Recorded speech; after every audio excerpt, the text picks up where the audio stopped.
Okay, you just rolled into camp, and first thing you're going to do is you're probably going to want to hook up your city power, or sorry, your city water and the power.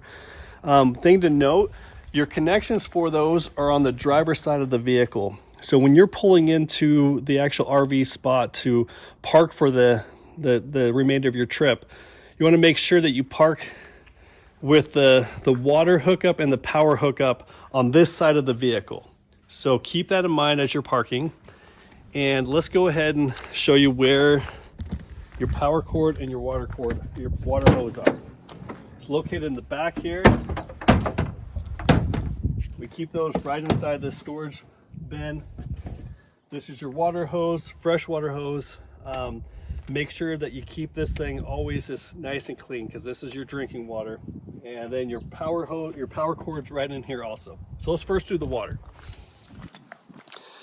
Okay, for the water, fresh water will go directly into this fill spot here. In another video, I showed you how you could fill your tank right here.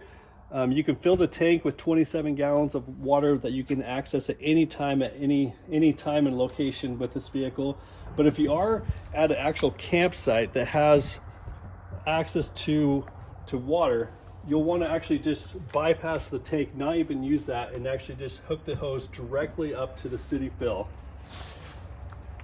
We'll undo our hose by twisting this black plastic piece off of the pressurizer.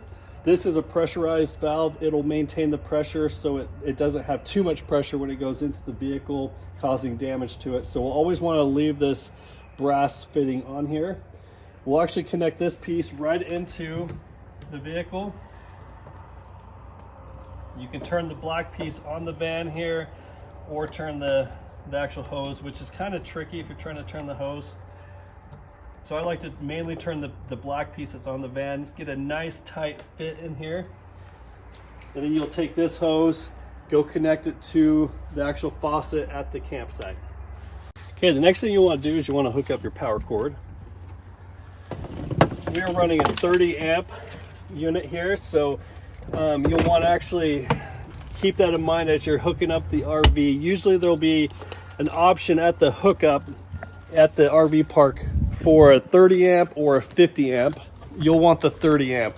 If you have any questions also when you're pulling into camp, most RVers are super friendly, super helpful, and are more than happy to lend a hand to people. With the power cord, there's two ends here.